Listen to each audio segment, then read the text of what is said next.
Boa noite a todos. Muito bom vê-los aqui esta noite. Estamos reunidos desde ontem para tratarmos dos assuntos mais importantes da nossa vida, como nós acabamos de ver. Então, nós estamos pensando no livro do Êxodo. Ontem nós consideramos o capítulo 1 de Êxodo e vemos como que Israel se multiplicou, como que Israel se tornou forte, porque cada um entrou com a sua família, vemos ali, né? As 70 almas. Deus queria reforçar tanto essa ideia de família que cada uma das 12 tribos de Israel foi originada de uma família, né? Então, Jacó teve seus 12 filhos e cada um dos seus 12 filhos formaram famílias e cada uma dessas famílias formaram uma tribo de Israel e diz ali o nome deles e cada um deles entrou com a sua família. E eles se tornaram fortes porque eles tinham base, porque eles tinham uma moral, porque eles tinham valores muito mais elevados do que as nações que onde eles estavam inseridos. Então, pensamos na bênção que são os filhos e como se multiplicar, né? Eu até contei essa história uma vez em São Joaquim da Barra, mas eu estou vendo o Gabriel ali e me lembrei, né? E é interessante os caminhos de Deus. Eu me lembro no começo dos anos 90, quando me converti, a mãe do Gabriel e o pai sempre estavam lá em Bauru e ela grávida, e várias vezes ali, como eu ia imaginar que nós dois iríamos sair dali, eu de Bauru e ele do lado, de Piratininga, e íamos morar na mesma cidade. Mas não é essa a história, não. A história é que em 1995, eu estava num acampamento, o melhor acampamento que eu frequentei de todos.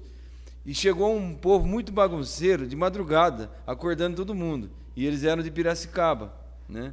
Então, eu nunca vi uns crentes tão bagunceiros igual aqueles. E quando foi de manhã, eles sentaram tudo junto ali, né? Então a gente se apresentava. Deve acontecer isso nos acampamentos. Levanta e fala o nome. Levantou uma, Fulana Zen. Sentou. Levantou outro, Beltrano Zen. Cicrano Zen. E foi Zen. Eu falei, mas que zenzaiada é essa? Da onde saiu isso tudo, né? Aí depois eu fiquei curioso.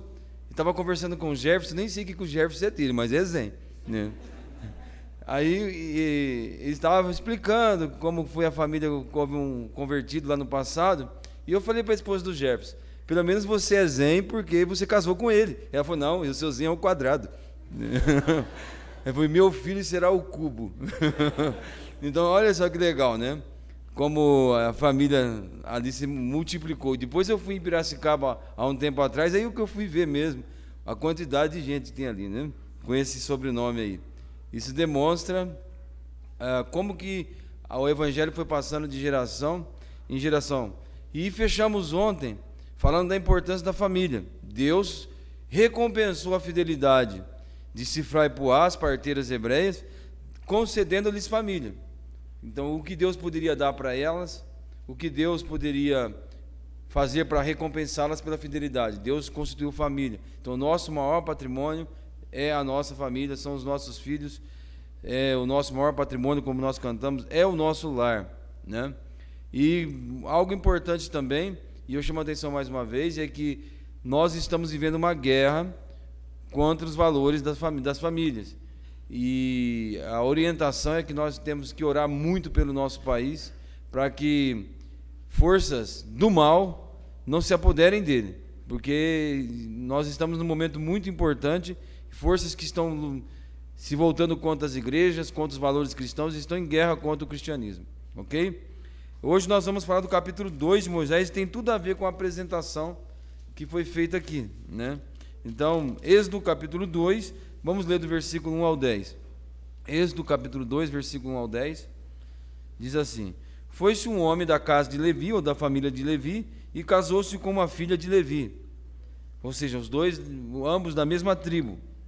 A mulher concebeu e deu à luz a um filho. Vendo que era formoso, escondeu-o 3 meses. Não podendo, porém, escondê-lo por mais tempo, tomou um cesto de juncos e revestiu de betume e piche. Então pôs nele o menino e largou entre os juncos à beira do rio. Sua irmã postou-se de longe para saber o que lhe havia de acontecer. A filha do faraó desceu para se lavar no rio, e as suas donzelas passeavam pela beira do rio. E ela viu o cesto no meio dos juncos, e enviou a sua criada e o tomou. Abrindo, viu o menino, e ele chorava, e ela teve compaixão dele e disse: este menino é dos hebreus. Então disse a sua irmã, a filha de Faraó: queres que eu vá chamar uma ama dentre as hebreias, para que crie este menino para ti?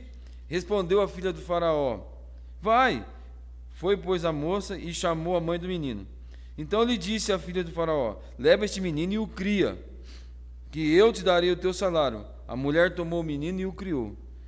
E sendo o menino já grande, trouxe a filha do Faraó, a qual o adotou e lhe pôs o nome de Moisés, e disse: das águas eu tirei. Então, como nós, que Deus abençoe, né, a meditação da sua palavra.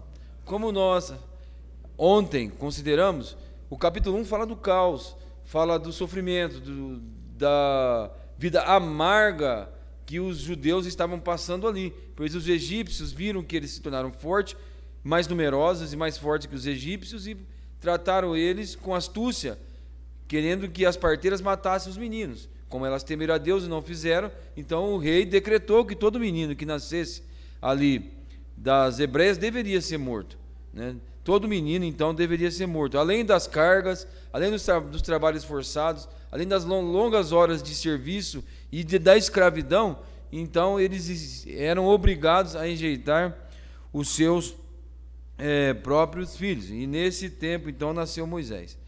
E quando Moisés escreveu os 5 primeiros livros da Bíblia, né, Gênesis, Êxodo, Levíticos, Número e Deuteronômio, quando ele foi escrever o Êxodo, eu tenho que, para mim, que perdão, a partir desse momento ele vai contar como Deus libertou Israel da escravidão, como Deus libertou Israel da servidão. Então ele começa: foi-se um homem da tribo de Levi e casou-se com uma mulher da tribo de Levi. Para ele, quando essa família é constituída, começa então a libertação de Israel do Egito, porque Deus iria usar aquela família.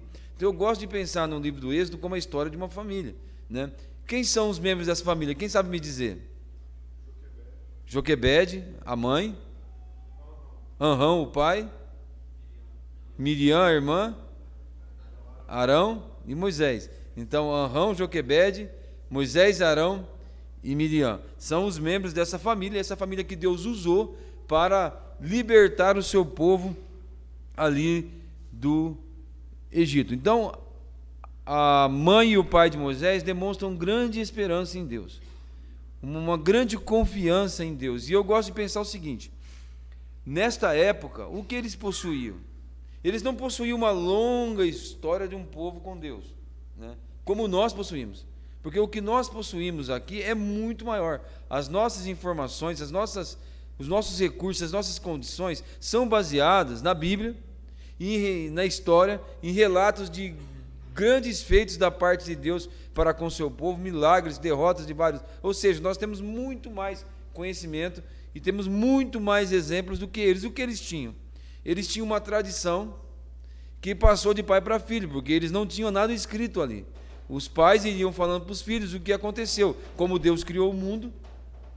Os pais iam explicando para eles os propósitos de Deus para com eles, as promessas que Deus havia feito, era o que eles tinham. Então, as condições para demonstrar confiança, para demonstrar esperança em Deus que eles tinham, eram muito menores do que a que nós temos. E mais, eles eram escravos.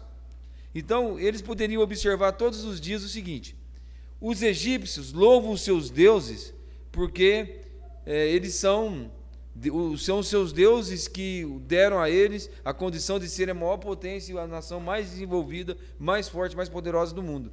Então eles poderiam olhar os egípcios louvando os seus deuses e adorando os seus deuses e atribuindo a eles as vitórias, né? As colheitas maravilhosas que eles faziam na beira do rio Nilo, né? Ali, e tudo dava verossimilhança ao poderio dos egípcios e não aos judeus. Mas apesar disso, eles não perderam a sua esperança. E sem dúvida nenhuma, as histórias de Gênesis, que Moisés escreveu depois para nós, né, que Deus usou para ele escrever, foi contada a ele pelos seus pais e pelo seu povo. Agora, lá em Gênesis, vocês estão colocando a Bíblia aqui ou não? Não, né? Lá em Gênesis, capítulo 15, versículo 3, Deus disse: certamente, disse a Abraão, certamente a sua descendência será escrava de uma terra estrangeira, né? Olha lá, mas Gênesis capítulo 15, versículo 13. Eu não preciso procurar. Gênesis 15, 13. Então disse o Senhor: saiba que os teus descendentes serão estrangeiros numa terra que não lhes pertencerá, onde também serão escravizados e oprimidos por 400 anos. Próximo versículo 14.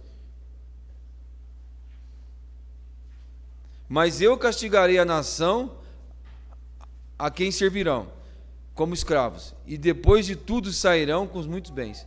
Então Deus havia prometido que eles iriam ficar ali 400 anos, e depois de 400 anos Deus os tiraria dali. Eles tinham essa promessa, e os 400 anos haviam passado, né? E eles tinham essa tradição na qual eles confiavam. Ainda veja o que diz Atos capítulo 7, versículo 17. Atos capítulo 7, versículo 17. Mas, não, isso ainda. Ao se aproximar o tempo em que Deus cumpriria a sua promessa a Abraão, aumentou muito o número do nosso povo no Egito, ao se aproximar o tempo. Então eles sabiam que iria acontecer a libertação. Deus havia prometido, e eles tinham essa grande esperança em Deus, que embora eles tenham recebido por intermédio de tradições, eles confiavam, eles acreditavam, eles esperavam.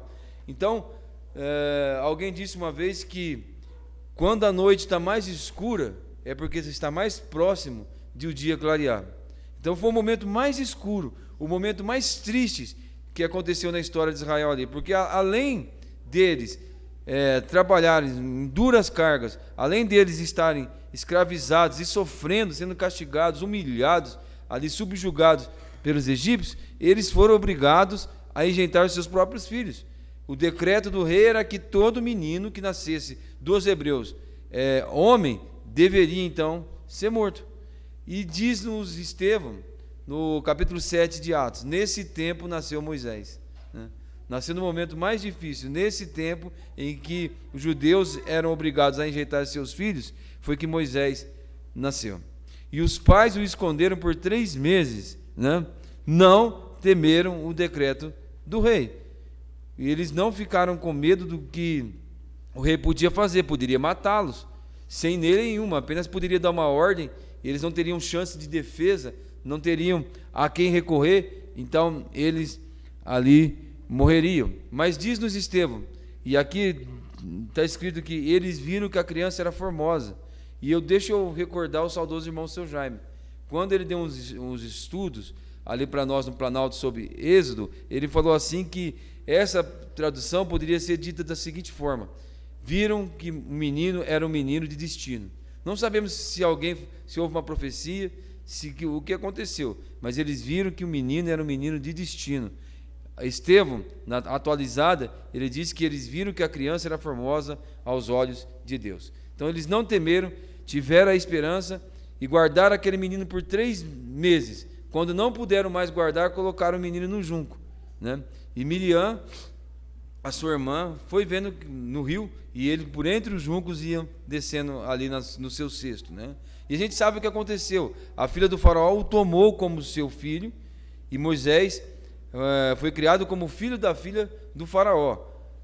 Mas nesse momento que Miriam vê que a princesa, que a mãe de Moisés adotiva, pega ele, se compadece dele, ela se aproxima e tem a ideia, né? Quer que eu chame uma das amas das hebreias para cuidar do menino?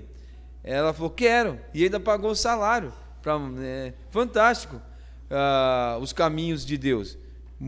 Nós não podemos sondar, né? Mas o fato é que ela levou o menino para casa. Ela levou o menino para casa e criou o menino. E diz-nos no versículo 10, sendo o menino já grande, ela o trouxe à filha do faraó, o qual adotou, pôs o nome de Moisés, que disse: das águas o tirei. Né? Parando até aí, só um comentário. A esperança, a confiança em Deus foi tão grande, né, que em Miqueias capítulo 6, versículo 4, nós vamos ver ali, Deus dizendo: certamente eu os tirei da terra do Egito, e enviei adiante de vós Moisés, Arão e Miriam. Né? Os 3 filhos, Moisés, Arão e Miriam, eles foram os enviados de Deus para conduzir o povo. Deus diz: eu enviei adiante de vós Moisés, Arão e Miriam. Quando eu meditava nisso, eu me lembrei de uma conversa que eu tive com, eu estou lembrando dos irmãos do passado, saudoso irmão seu Manuel, e ele me falava: todos os meus filhos, está aqui o Eliseu, né? Todos os meus filhos são convertidos. E ele foi falando: tal fulano está nessa igreja, fulano está naquela outra igreja, Beltrano está naquela outra igreja, todos os meus filhos são convertidos. Eu falava: seu Manuel, que inveja, né? Que inveja. E eu posso lembrar disso com muita alegria. E quem dera Deus me desse a mesma bênção que o Senhor recebeu, de todos os filhos serem convertidos. Mas logo que isso custou, né? Logo que não foi assim automático, como nós podemos ver aqui. A Bíblia fala: ensina o menino no caminho que deve andar, e quando ele ainda for velho, não se desviará dele. Não é assim uma promessa, mas é algo baseado na experiência, que as pessoas viram que normalmente uma criança criada nos caminhos do Senhor, normalmente ele tem a tendência de se converter. E não quer dizer que todos vão se converter. Infelizmente, vai ter casos de os pais serem fiéis e alguns filhos não se converterem. Mas eu estou vendo aqui, por exemplo, o Anderson. Todos os irmãos também são convertidos. E eu posso lembrar de outras famílias aqui, o Sirneide, né? E eu acredito que todos os seus irmãos também são convertidos, ali a família do seu Zé Fernandes. Então, Deus usou Moisés, Arão e Miriam, todos os filhos de Arão e Joquebede, para que conduzisse o povo para fora de Israel. E que nós possamos orar, né? Eu oro para que, antes deles nascerem, para que todos os meus filhos se convertam. Espero em Deus essa bênção. E eu tenho certeza que todos os irmãos estão orando nesse sentido. Então, voltando ao nosso texto, sendo o menino já grande, ela veio e entregou o menino para ser criado pela filha do faraó. É lógico, eu não vou forçar o texto. Está dizendo que o menino tinha crescido já. É esse o sentido. O menino já tinha crescido.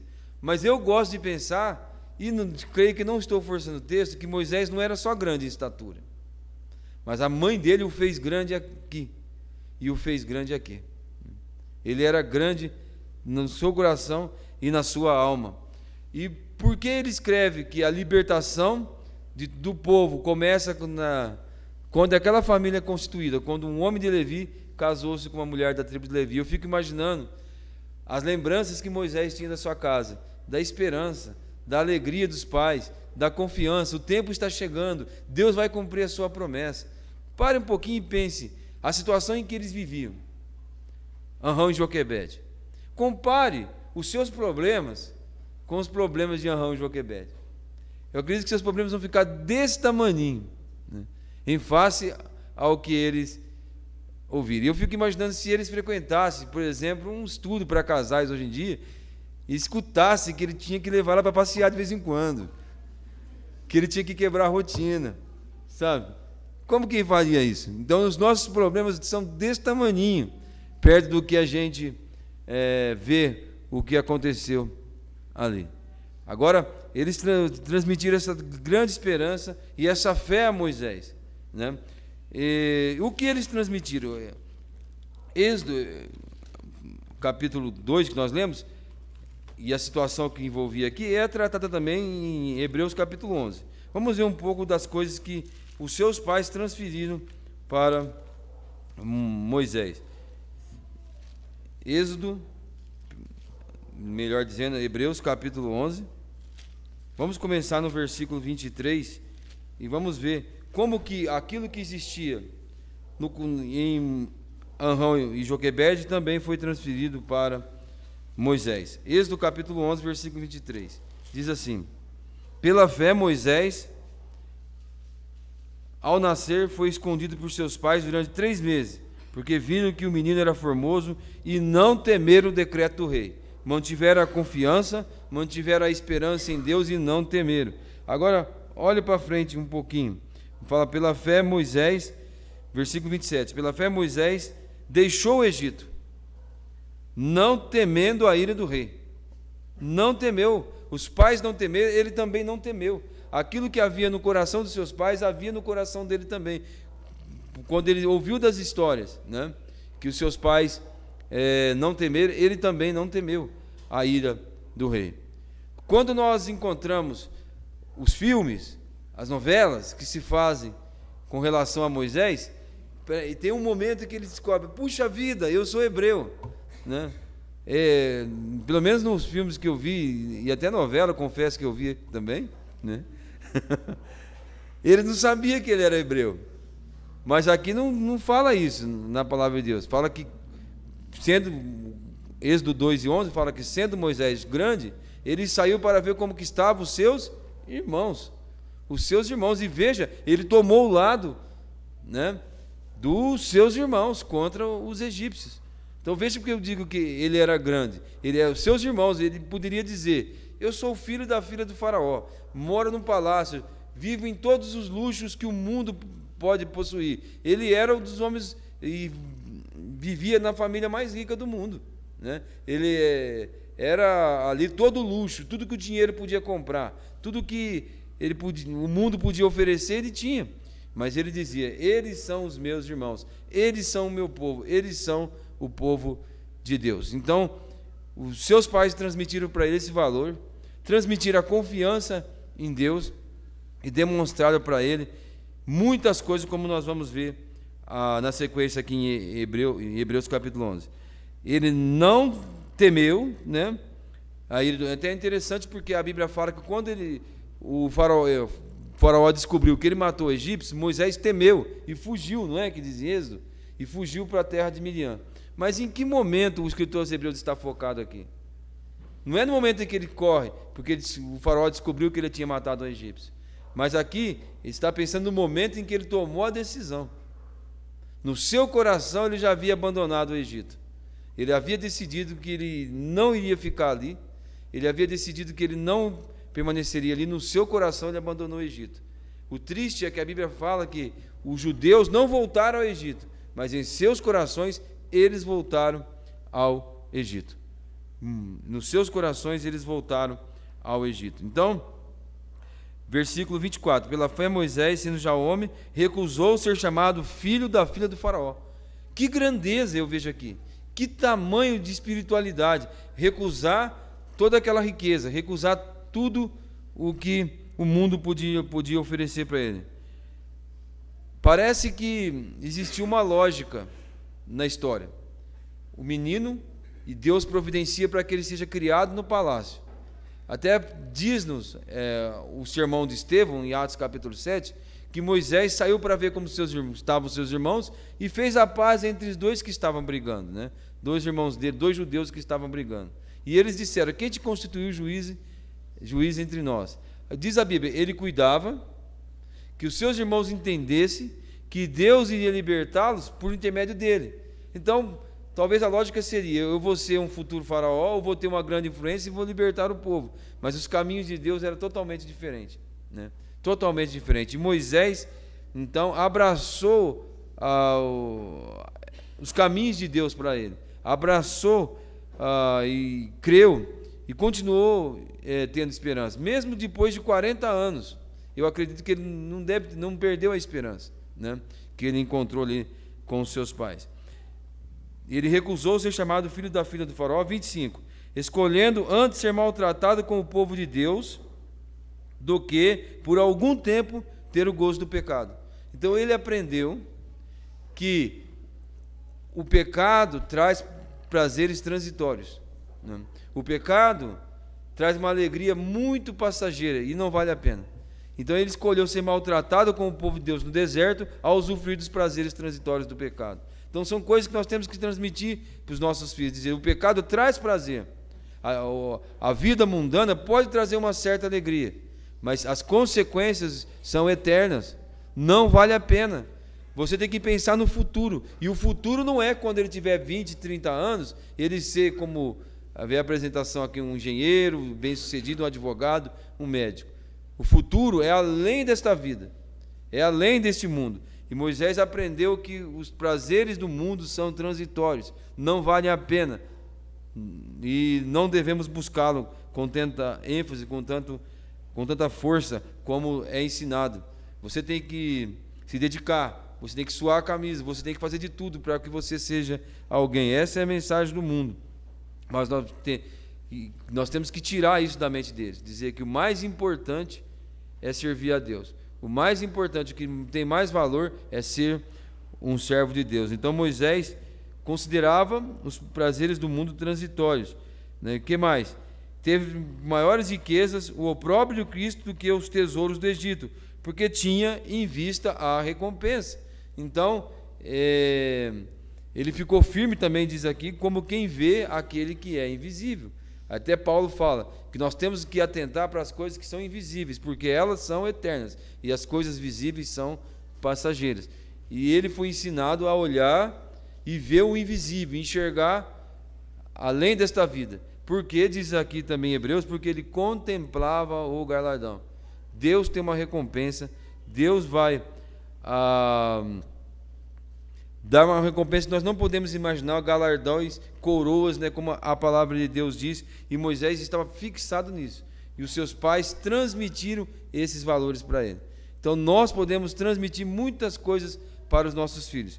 Vamos fazer uma leitura agora. Eu vou aproveitar ali 2 Timóteo, capítulo 1, versículo 5. 2 Timóteo, capítulo 1 e versículo 5. Aqui é o apóstolo Paulo escrevendo a Timóteo. O que ele diz? Recordo-me da tua fé não fingida. Paulo falando a ele, num momento de grande emoção, lembrando das tuas lágrimas, lembrando do momento de separação, mas ele fala: recordo-me da tua fé não fingida, a que primeiro habitou em sua avó Lóide, em sua mãe Eunice. Estou convencido de que também habita em ti. Então o que ele diz, que recordava que da mãe e da avó de Timóteo, Quando o apóstolo Paulo voltou na cidade que Timóteo morava, na segunda viagem missionária, ele já era um jovem, que foi criado por uma judia crente, mas de um pai grego. Provavelmente seu pai não era convertido, mas Paulo fala: a sua avó e a sua mãe, Eunice e Lóide, tinham uma fé não fingida, e a fé que elas tinham verdadeira passou para você também, e você possui essa mesma fé. Então veja, essa coisa de passar a confiança, a fé, a vida íntegra de uma geração para outra.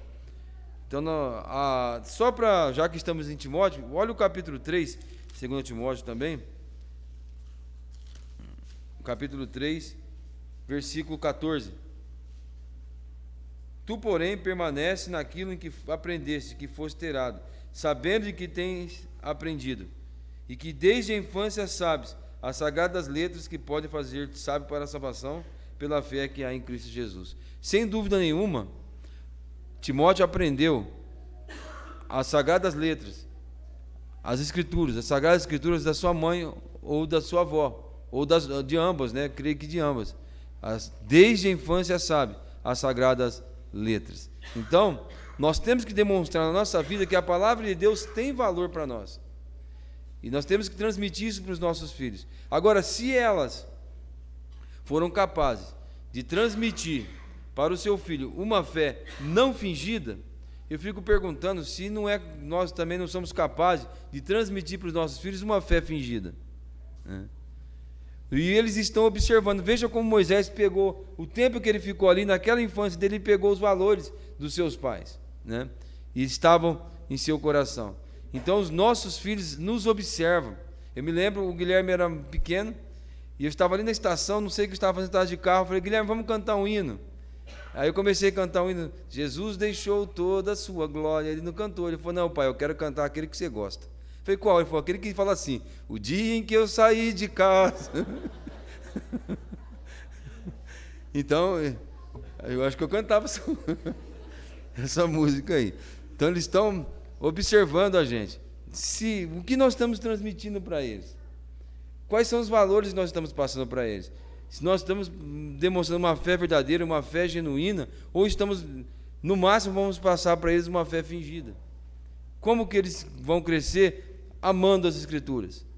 Quando eles veem os fundamentos das famílias sendo ensinados na igreja, que nós sabemos, eu não pensei em ficar aqui colocando os fundamentos, mas a importância de obedecer os fundamentos de Deus para a família, né? Isso, os fundamentos, nós sabemos de cor e salteado. Então você vai na igreja, você leva seu filho, e ali o irmão está pregando sobre os fundamentos da família. O marido, o papel do marido, o papel da esposa, o papel do filho. Ele chega em casa e vê tudo de ponta cabeça. O que ele pensa? Isso aí é só teoria. É só teoria. Então, quais são os valores que eles vão absorvendo? Quais são os valores? Uma hipocrisia. Uma hipocrisia, né? E nós temos que demonstrar que amamos a palavra de Deus, obedecendo, praticando as Escrituras e demonstrando uma esperança em Deus, né? Lendo as Escrituras com eles, procurando ensiná-los todos os dias, através da nossa vida e do nosso exemplo que eles estão observando. Quanto tempo faz que você, eu digo individualmente, não lê as Escrituras? Você lê todo dia, seus filhos podem ver você com aquele livro na mão? Deixa eu dar uma dica para vocês que funcionou muito bem comigo. Então, eu fui em vários lugares e vi assim, e você vê em todo lugar, né? Pessoa com o celular na mão. Você chega numa fila, está todo mundo assim, nem conversa mais, né? E se começar a conversar, já logo quer cortar a gente. Outro dia eu fui no pronto-socorro, naquela época do Covid, fiquei lá do meio-dia e meio até as 8 horas da noite. E todo mundo com o celular na mão. Eu pensei, eu vou ler a Bíblia no celular. Estipulei um prazo de 1 ano. Então, em menos de 1 ano, eu li toda a minha Bíblia no celular. E lá tem aquele recurso, marcar como lido, né? E agora eu vou desmarcar. Então, comecei a ler novamente no celular, nesse período, nesse tempo que você perde, né?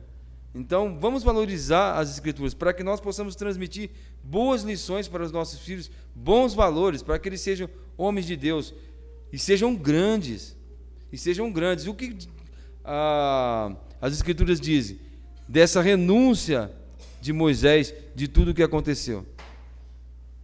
Estevão, no capítulo 7 de Atos dos Apóstolos, ele fala assim: Moisés foi criado e instruído em toda a sabedoria egípcia e era um homem poderoso em palavras e obras. Acho que é mais ou menos isso o versículo. Quando ele chegou no Egito, ele foi ensinado com toda a sabedoria, com toda a filosofia do mundo. O Egito é um símbolo do mundo, mas ele passou por isso e permaneceu firme. Agora, é assustador o número de filhos de cristãos que vão para as universidades deste mundo. Quem passou sabe como que é aquele lugar. É assustador o número de filhos de crentes que deixam de frequentar as igrejas, que sucumbem ali, que deixam até de dizer que são crentes, né? Porque ali, como Moisés, ele foi bombardeado. Você acha que nas faculdades, na ciência egípcia, como diz alguma tradução, ele não aprendeu a respeito dos deuses do Egito, né? A respeito de Ra, Ísis, Osíris, Horus, todos aqueles deuses? Evidentemente que ele aprendeu, né? E ele tinha o exemplo de dizer: olha como o Deus da agricultura, acho que era o próprio Nilo, né, nos dá abundância. Durante a cheia, o rio toma boa parte do nosso território. Depois, quando ele esvazia, fica aquele humus que a gente aprende na escola, ali na 7ª série, né? E aquela terra fértil eles plantam. Olha como o Deus da agricultura é bom para nós. Olha como o Deus daquilo, da riqueza, nos deu riqueza. Olha como o Deus da que eles tinham, né? Ele foi bombardeado noite e dia com isso. Ele foi criado como filho da filha do faraó, mas ele não abandonou as suas raízes, ele não abandonou os seus valores. Infelizmente, muitos cristãos têm filhos destruídos nas universidades, que sabe quando eles forem para lá, para os que forem, eles vão aprender evolução, vão aprender que nós somos uns bobões, que não sabemos de nada, que acreditamos em histórias da carochinha. Eles, né, eu conversei com jovens e que disseram o quanto que eles foram massacrados, ridicularizados nesse lugar. E muitos estão deixando a fé ali. Por quê? Nós não o fizemos grandes. Nós não os preparamos para o mundo. Eles viram a nossa casa, viram a desobediência na prática da palavra de Deus, não viram esperança, viram nos reclamando da situação. Qualquer coisa reclamando, está tudo difícil, porque eu não tenho isso, porque eu não tenho aquilo, porque, sabe, o que acontece? E aí, o resultado é o que nós vemos. Eu espero que essa palavra que nós ouvimos aqui possa despertar nós como pais, perdão, para que possamos demonstrar para eles como que é servir a Deus, e como é bom servir a Deus, e como é recompensativo servir a Deus, e que eles possam crescer, não somente em estatura, mas também em conhecimento de Deus. Que Deus abençoe a todos nós. Amanhã o propósito é a gente pensar no Salmo 127 e à noite Salmo 128. Que Deus nos abençoe. Amém.